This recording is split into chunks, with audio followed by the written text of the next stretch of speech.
Assalamualaikum warahmatullahi wabarakatuh. Halo sahabat sebuah kisah misteri.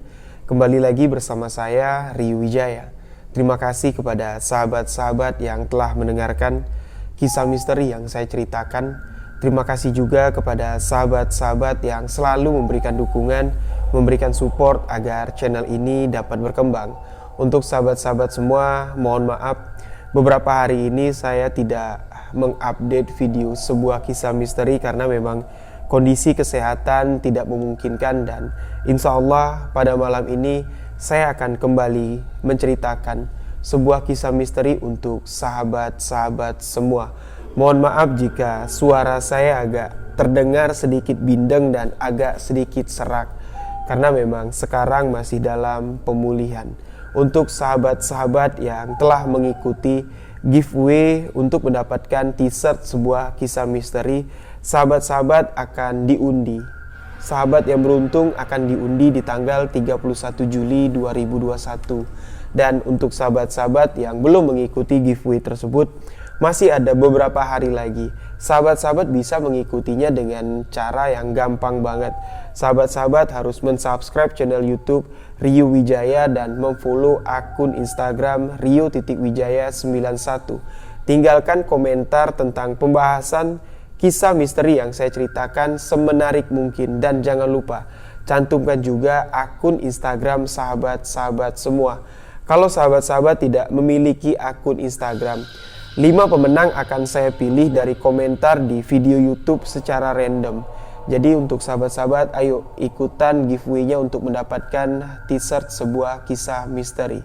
Dan di sebuah kisah misteri kali ini, saya akan menceritakan sebuah kisah yang merupakan pengalaman dari sahabat saya. Kita sebut saja dengan nama Oji. Beliau meminta kepada saya untuk menyamarkan namanya dan tidak menyebutkan di mana lokasi kejadian ini terjadi, karena kejadian ini merupakan sebuah kisah misteri yang sangat melekat di hidupnya. Bahkan sampai hari ini pun Oji belum bisa melupakan kejadian ini, yang mana sebuah peristiwa sempat terjadi di tahun 2008. Oji yang memiliki seorang tunangan. Beliau sudah berpacaran kurang lebih sudah hampir 5 tahun dan mereka sudah merencanakan untuk menikah, sudah mempersiapkan semuanya. Persiapan untuk menikah itu sudah dipersiapkan. Mulai dari rumah sudah dipersiapkan khusus untuk seorang wanita yang dicintai Oji. Lengkap dengan perabotan, lengkap dengan isi rumahnya. Namun 6 bulan sebelum acara pernikahan Oji berlangsung, Oji dan tunangannya mengalami sebuah kecelakaan yang mengakibatkan tunangan dari Oji meninggal dunia di tempat, meninggal dunia di samping Oji. Nah, jadi di tahun 2008, Oji ini adalah seorang musisi dan kekasihnya ini adalah seorang penyanyi. Jadi kita sebut sajalah ya sebagai biduan. Oji ini adalah pemain keyboard dari sebuah orkestra yang dibentuknya. Selain Oji ini pemain keyboard dan memiliki sebuah orkestra, Oji ini juga menyewakan sound system untuk acara-acara. Dia memiliki pada saat itu di tahun 2008, Oji ini memiliki 8 set sound system yang sangat besar. Sedangkan 1 set sound system itu aja memiliki 6 speaker yang berukuran besar. Jadi pada saat itu Oji memiliki 8 set dan itu adalah jumlah yang sangat banyak. Profesi Oji ini sudah dia tekuni sudah lama sekali lah. Namun memang di tahun 2008 ini karirnya memang sangat memuncak sekali. Job yang diterima Oji sangat banyak sekali, dan kurang lebih sekitar bulan Agustus di tahun 2008, Oji dan tunangannya, biduan ini, mendapatkan job keluar kota. Jarak dari tempat tinggal Oji menuju ke lokasi job yang akan mereka datangi itu kurang lebih 12 jam perjalanan. Jadi si pemilik acara ini menyewa 1 set lengkap orkestra, penyanyi dengan 1 set alat musik yang lengkap lah. dan Oji menerima tawaran tersebut. Namun di sini ya, tunangan Oji ini sebenarnya sudah melarang.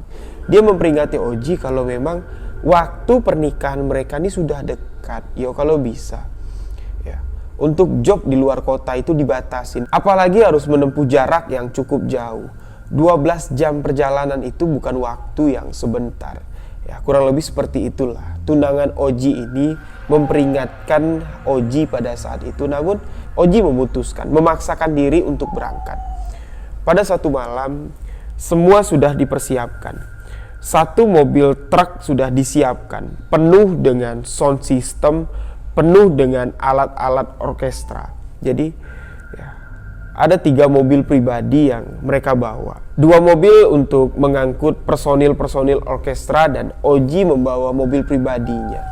Ya, dia mengendarai mobil itu hanya berdua dengan tunangannya. Namun naas, pada malam itu di tengah perjalanan ya, mobil Oji yang berada di tengah-tengah, pas di depan truk yang membawa alat-alat sound system ini mengalami pecah ban. Ketika ya, mobil yang sedang di jalan lurus, sedang beriringan, 2 mobil pribadi yang sudah berjalan dulu, mobil Oji yang pas berada di depan truk yang mengangkut sound system ini pecah ban, dan tiba-tiba mobil yang di belakang, mobil truk ini nggak bisa ngerem, menghantam mobil Oji, dan terjadilah kecelakaan. Oji mengatakan kondisi mobilnya pada saat itu ya memang hancur sekali, hancur sehancur-hancurnya. Orang-orang yang ada di lokasi kejadian, yang melihat kejadian itu menganggap ya, orang yang ada dalam mobil itu tidak ada yang selamat. Namun di sini ya, Oji masih bisa selamat, walaupun pada saat itu kondisinya ya sangat parah sekali, dengan luka yang sangat parah. Namun ya, tunangan dari Oji meninggal di lokasi kejadian, tepat di samping Oji yang mengendarai mobil. Namun Oji masih dapat diselamatkan. Nah ya, Oji dirawat 3 minggu, masuk ke dalam ruang ICU ya.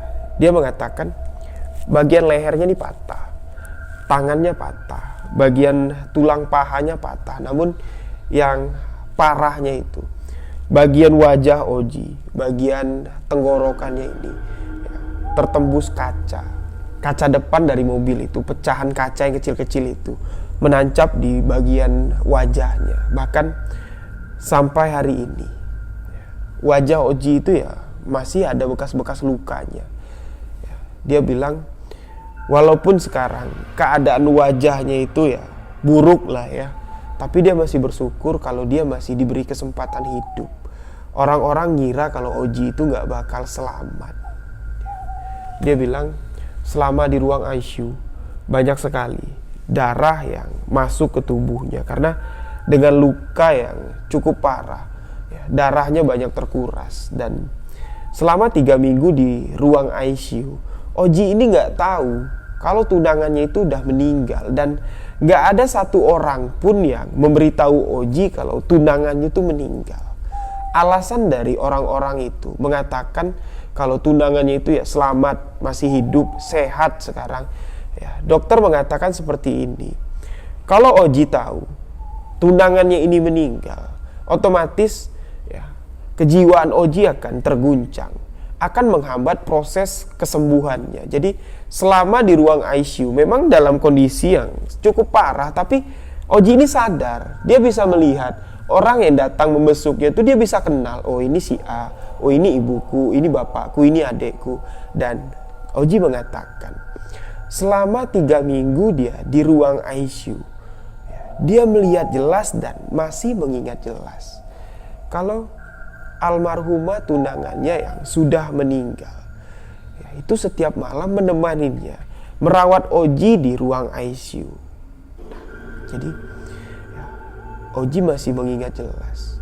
Pada saat itu dia sama sekali belum tahu kalau tunangannya ini meninggal. Dia mengingat jelas ya. Jam-jam dokter atau jam-jam perawat itu mengeceknya itu dia tahu. Nah, setelah jam 9 malam perawat keluar dari ruang ICU. Nah, gak lama berselang ya, tunangannya ini datang seperti membawa bingkisan ya. layaknya seperti orang sedang membesuk orang sakit. Ya, dia menanyakan kabar Oji, dia memijit tangan Oji, ya, dia memegang pipi Oji yang ada perbannya, ya, menutupi bekas luka. Dia bilang pada saat itu wajahnya kayak mumi, dia bilang dililit perban semua karena hampir seluruh bagian wajahnya itu ya, penuh dengan bekas kaca. Dan Oji mengingat setiap kekasihnya ini atau tunangannya ini mau pamit, dia bilang mau pulang, nah, itu selalu mencium perban yang ada di pipinya, ya, seperti mengecup pipi Oji lah, mengatakan selamat malam, selamat istirahat, kamu cepat sembuh. Itu yang selalu dikatakan tunangannya setiap malam. Dan Oji mengingat ya, dari jam 9 malam ya, sampai ke jam 12 malam itu tunangannya itu ya seperti orang masih hidup. Dia mengajak Oji ngobrol, dia masih membahas tentang pernikahan mereka. Namun ya, setelah Oji keluar dari ruang ICU, masuk ke ruang perawatan, disitulah ya, salah seorang dari sahabat Oji ya, keceplosan ngomong kalau tunangan kamu tuh udah meninggal. Nah, otomatis di sini ya Oji marah. Oji sempat mengusir temannya itu. Dia mengatakan kalau temannya itu gila. Kamu gila. Aku 3 minggu di ruang ICU. Setiap malam tunanganku itulah yang merawat aku. Kamu mana ada datang? Kamu di sini aja baru datang. Ketika aku di ruang ICU, kamu nggak pernah datang. Kamu nggak pernah besuk aku. Ya, jadi karena ada perdebatan, ya, ada keributan, orang-orang yang menunggu di luar, termasuk keluarganya Oji ini dengar. Dan disitulah ibu dan ayah Oji ini menjelaskan ya, kalau memang tunangan kamu tuh sudah meninggal. Kami sengaja merahasiakan kejadian ini untuk ya, menjaga kamu biar nggak shock. Ya, mudah-mudahan sekarang dengan kondisi kamu yang sudah pulih, kondisi kamu yang sudah membaik, kamu bisa menerima keadaan kalau kekasih kamu, kalau tunangan kamu sudah meninggal. Otomatis di sini Oji nggak bisa menerima, sama sekali dia nggak bisa menerima keadaan kalau orang yang dikasihinya itu meninggal. Oke lah, Oji menjelaskan kepada saya, oke lah yuk. Pada saat itu orang-orang bilang kalau tunangan saya meninggal di tempat. Saat kecelakaan itu tunangan saya meninggal. Tapi orang yang saya lihat setiap malam mulai dari jam 9 malam sampai jam 12 malam menemani saya di ruang ICU itu siapa? Wajahnya persis dengan tunangan saya. Dan ya, apa yang kami bicarakan itu ya seperti saya bicara dengan tunangan saya. Itu siapa? Ya nggak mungkin lah kalau saya sudah gila. Kalau saya sudah gila nggak mungkin saya kenal seluruh orang yang ada di sini. Jadi saya nggak bisa menjelaskan juga ketika Oji ya menceritakan itu kepada saya. Dan Oji melanjutkan ceritanya. Jadi ya, mau nggak mau lah dia menerima keadaan kalau tunangannya ini sudah meninggal. Bahkan ketika dia sudah keluar dari rumah sakit, kondisinya sudah mulai membaik, kedua orang tua Oji membawa Oji pergi berziarah ke makam almarhumah tunangannya. Dan Oji melihat namanya, tanggal lahirnya dan tanggal wafatnya itu adalah tanggal di mana mereka sedang di perjalanan menuju untuk menghadiri sebuah acara. Jadi disitulah Oji menangis. Dia menyesal. Kalau saja pada hari itu aku mengikuti apa yang kamu katakan, kita tidak berangkat. Aku tidak mengikuti nafsuku, tidak mengikuti egoku, ya mungkin hari ini kamu tidak ada di sini. Kamu tidak ada di sini. Nama kamu tidak akan tertulis di batu nisan ini. Namun, ya, Oji ya sadar kalau perjalanan hidup ini sudah ditakdirkan oleh Yang Kuasa. Allah sudah menuliskan jalannya. Jadi dia terima kalau kekasihnya ini meninggal. Tapi beberapa hari setelah Oji pulang ke rumah, tepatnya rumah yang sudah dipersiapkan Oji untuk masa depannya. Jadi setelah menikah nanti, Oji sudah membeli sebuah rumah di perumahan yang cukup elit, lengkap dengan isinya. Jadi di situ sudah ada dapur lengkap dengan kitchen set, sudah ada tempat tidur lengkap dengan tempat tidur, lemari, meja rias, bahkan ruang tamunya pun sudah lengkap. Nah, memang beberapa bulan sebelum kekasihnya ini meninggal, mereka tuh tinggal serumah di rumah itu, dan di rumah itu juga lah Oji ini menyimpan perlengkapan musiknya, menyimpan sound system yang disewakan Oji ini ada di sebuah gudang. Di belakang rumah itu dibuatnya sebuah gudang yang cukup besar untuk menyimpan semua perlengkapan musiknya. Nah, jadi 2 hari dia setelah pulang dari rumah sakit, dia sendirian tinggal di rumah itu.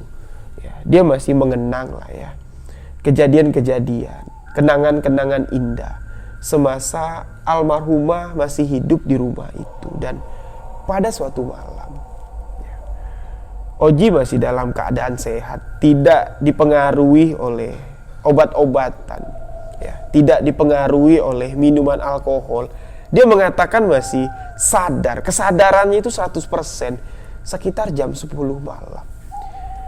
Dia sedang duduk di sebuah kayak taman kecil lah di belakang rumahnya, dan pas berhadapan dengan gudang tempat menyimpan sound system. Namun dia mendengar dari dalam gudang penyimpanan sound system itu terdengar seperti ada suara drum, seperti orang yang memukul drum, seperti orang yang sedang menyetel sound system. Jadi kalau ehonya nggak pas, jadi agak sedikit ini terdengar suara nging nging.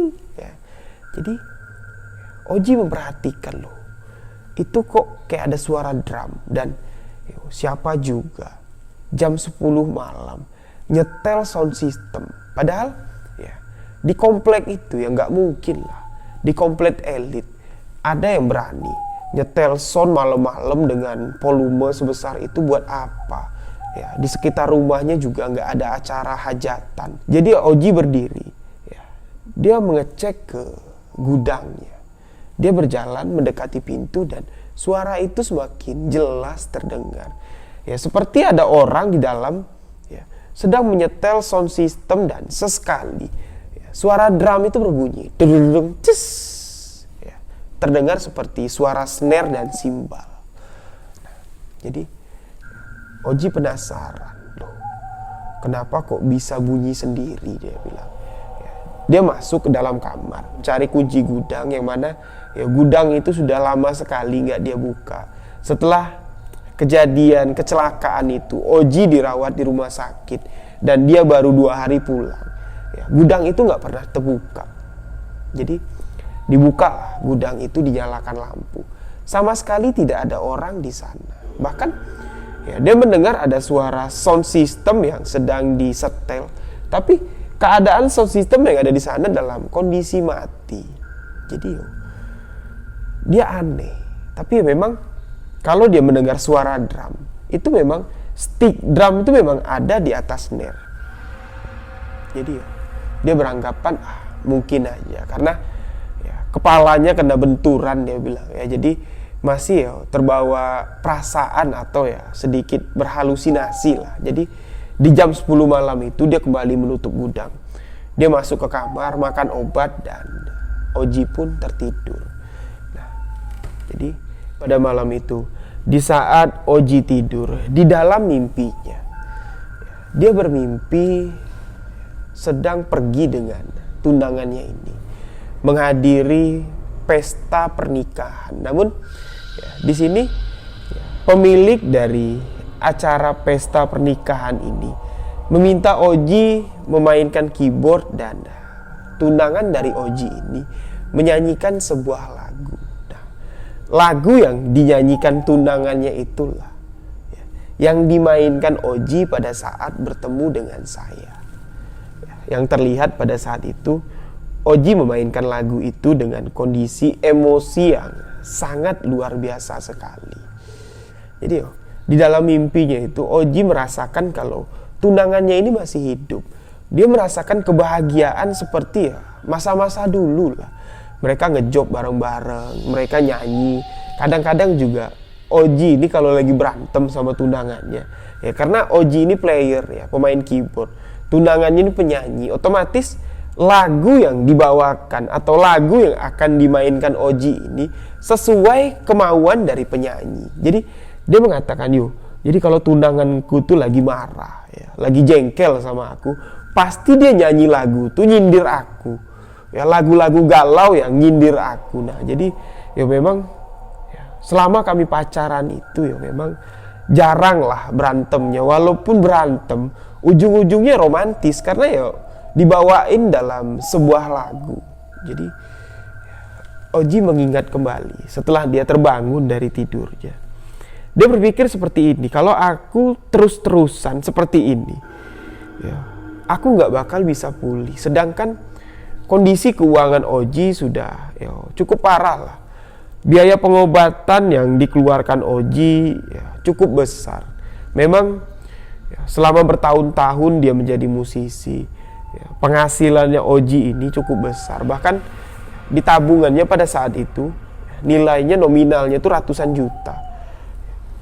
Apa yang sudah disimpannya di tabungan, bahkan beberapa aset pribadi dari Oji pun terjual karena untuk biaya pengobatan, apalagi untuk mengobati bekas luka yang ada di wajah Oji itulah biayanya cukup besar.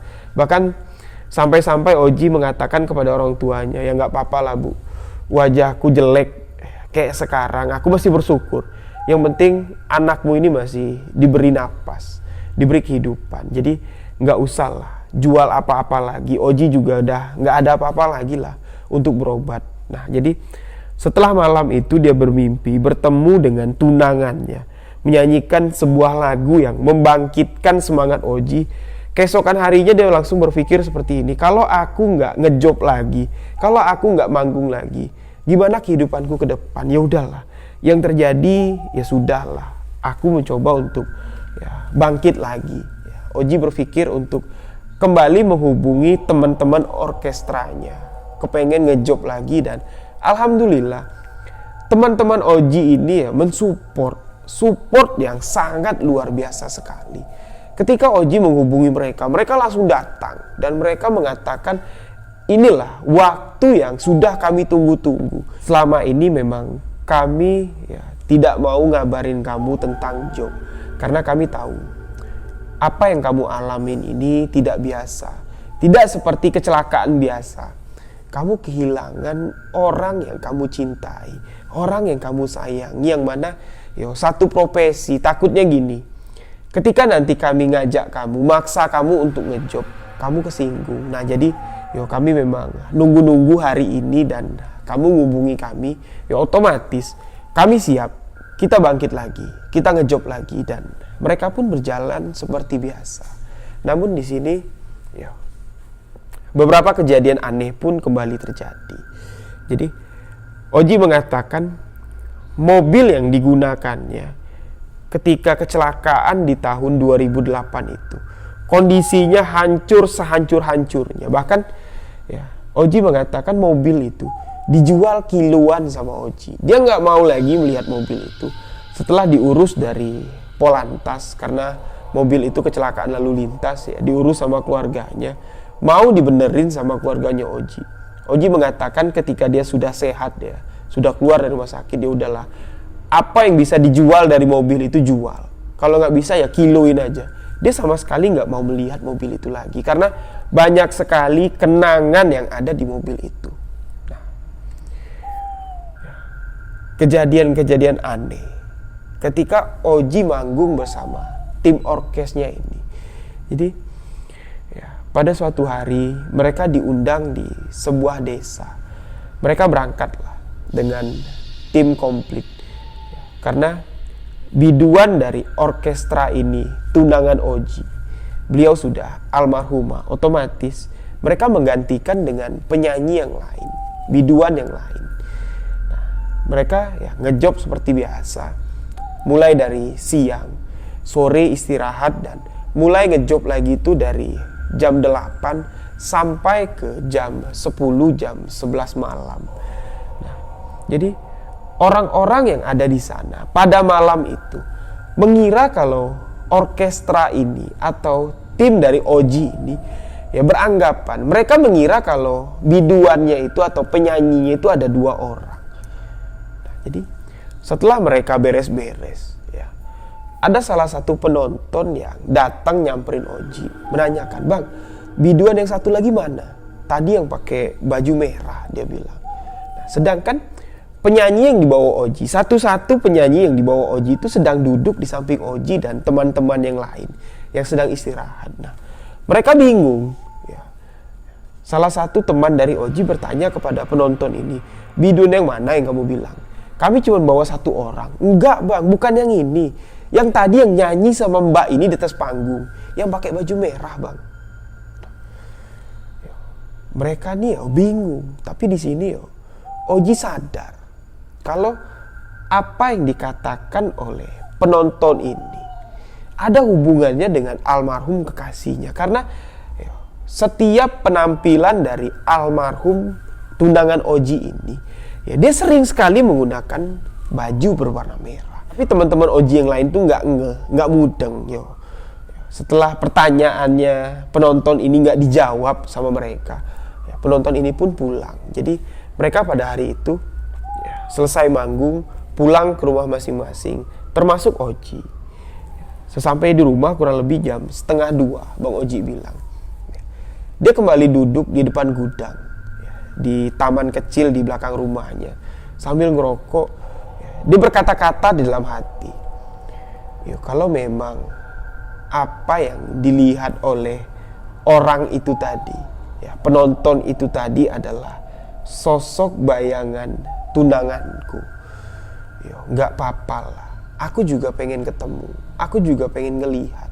Tapi di sini Bang Oji mengatakan, 2 tahun orang-orang melihat kalau sosok wanita yang menggunakan pakaian merah itu selalu mengikuti Bang Oji ketika bermain musik. Itu sama sekali tidak pernah ditemui oleh Bang Oji, sama sekali. Bahkan sekelibat bayangannya pun tidak pernah tampak. Jadi Bang Oji bercerita kepada saya, 2 tahun kemanapun dia pergi manggung, orang-orang bilang, "Ji, kamu bawa 2 biduan ya? Biduan yang tadi siapa? Yang pakai baju putih siapa? Yang pakai baju merah siapa?" Ya, Bang Oji cuma mengatakan, "Enggak, saya cuma bawa 1 biduan, kamu salah lihat." Tapi orang itu tetap ngotot kalau biduan yang pakai baju merah itu yang nyanyi, sama-sama nyanyi dengan biduan yang pakai baju putih di atas panggung. Itu 2 tahun dialami oleh Bang Oji. Bahkan ya, Bang Oji yang sudah trauma mengendarai mobil, kemana-mana dia pakai motor.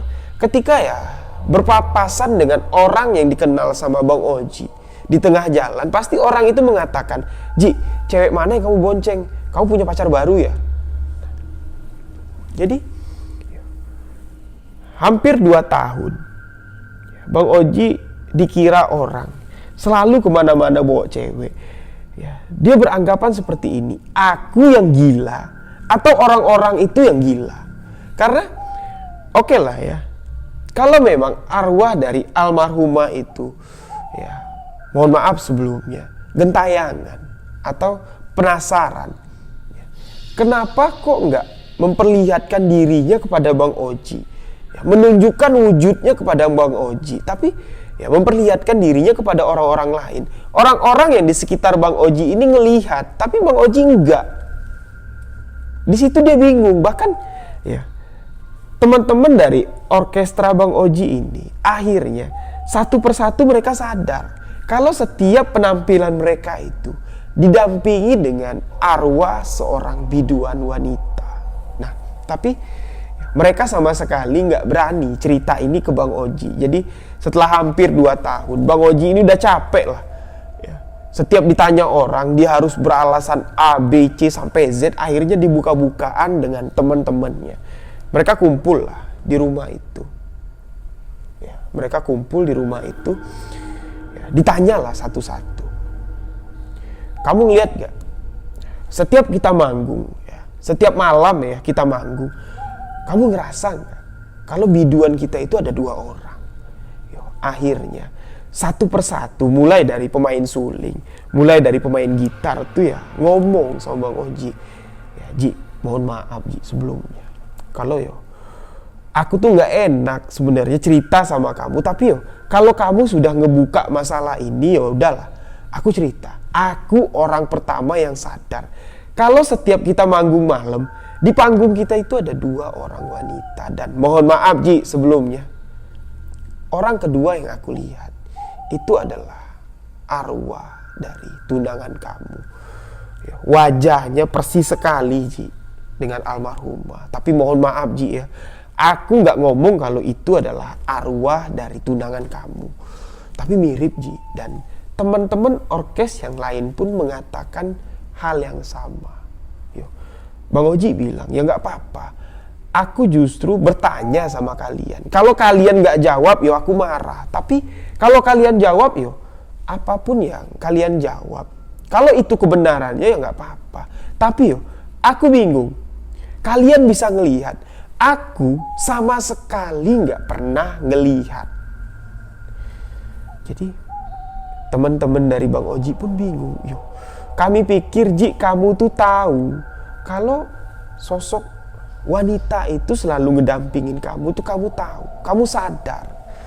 Nah, jadi Bang Oji ini minta solusi lah dengan teman-temannya. Akhirnya Bang Oji diantarkan ke salah satu guru ya, salah satu ustadz. Ustadz itu menyarankan kalau kamu sebaiknya jangan tinggal di sini lagi, atau jangan tinggal di rumah yang ditempatinya dengan pacarnya dulu. Akhirnya Bang Oji pun memutuskan untuk menjual seluruh rumah beserta isi dari rumah itu. Bahkan alat-alat orkes dari Bang Oji pun semuanya dijual oleh Bang Oji. Akhirnya di tahun 2011 Bang Oji merantau ke Surabaya. 2011 merantau ke Surabaya, 2014 merantau ke Batam, dan 2015 Bang Oji bertemu dengan saya di sebuah kafe. Disitulah awal pertemuan saya dengan Bang Oji.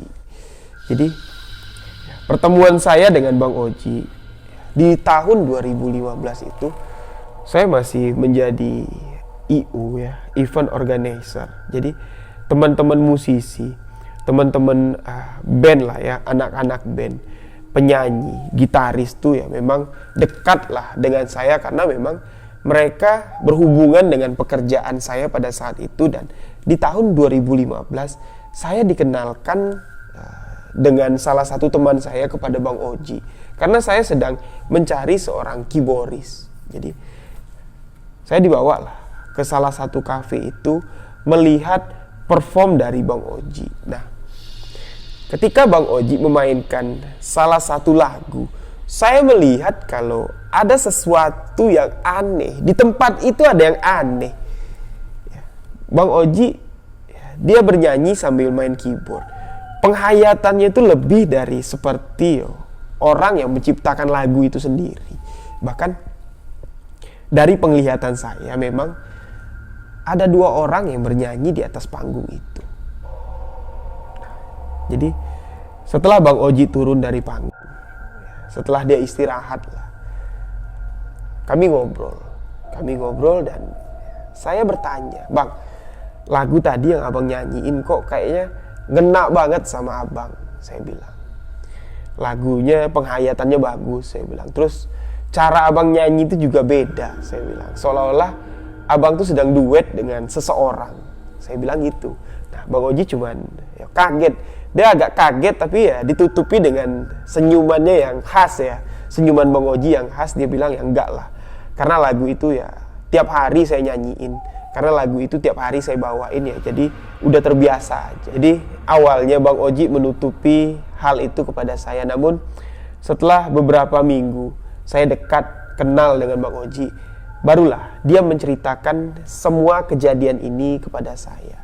Dan di tahun 2015 itu Bang Oji sudah jauh pindah dari tempat asalnya, tempat kejadian di mana kecelakaan mobil itu terjadi, tempat di mana dia sempat tinggal serumah dengan almarhumah tunangannya. Sudah jauh sekali tinggal, sudah jauh sekali pindah, namun ya, saya masih bisa merasakan kalau ada sosok yang dekat dengan Bang Oji, namun saya nggak mau memastikan itu sosok apa. Wallahu a'lam bishawab. Hanya Allah yang tahu. Tapi ya, Bang Oji pelan-pelan saya kasih sedikit masukan, saya ajak sedikit sharing tentang hal-hal yang berbau mistis. Ya, dia sedikit demi sedikit mulai sadar. Dia sedikit demi sedikit mulai peka dengan apa yang ada di lingkungannya. Dan alhamdulillah, setelah Bang Oji sadar, setelah Bang Oji tahu, ya, walaupun dia tidak bisa melihat apa yang ada di dekatnya, namun dia bisa merasakan. Karena apa? Gaib itu bisa dirasakan dengan batin. Nah, jadi kata batin dengan mata batin itu bisa disatukan dan bisa kita visualkan dengan mata. Jadi ya, untuk pembahasan itu lebih lanjut, insya Allah akan saya bahas di sesi yang akan datang. Nah, jadi setelah pertemuan di tahun 2015, saya dekat dengan Bang Oji bahkan sampai tahun 2018.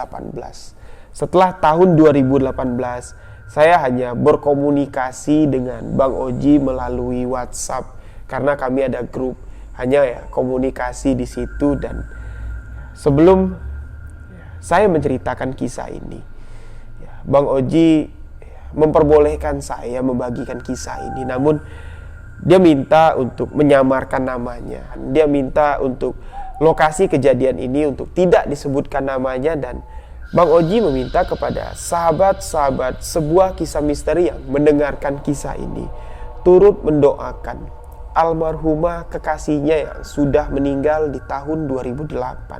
Semoga Allah Subhanahu wa Ta'ala memberikan tempat yang paling layak, tempat terbaik di sisinya. Amin, amin ya Rabbal Alamin. Demikian sebuah kisah misteri yang saya bagikan kali ini. Mohon maaf jika ada salah-salah kata. Mohon maaf jika suara saya agak sedikit bindeng dan cara pembawaan kisahnya agak sedikit berbeda, karena ya, saya masih belum bisa konsentrasi sepenuhnya. Insya Allah ya, Allah memberikan kesembuhan, Allah mengangkat penyakit yang ada di diri saya. Karena ya, sebenarnya penyakit yang diberikan Allah itu ya sebenarnya bukan musibah. Karena dalam keadaan sakit kita bisa mengingat betapa berkahnya ketika kondisi kita dalam keadaan sehat.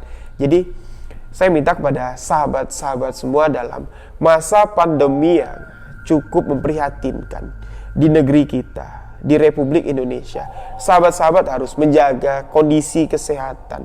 Jangan lupa minum suplemen vitamin dan berolahraga. Demikian sebuah kisah misteri kali ini. Saya Riwijaya mengucapkan wabillahi taufik wal hidayah. Wassalamualaikum warahmatullahi wabarakatuh. Salam sebuah kisah misteri.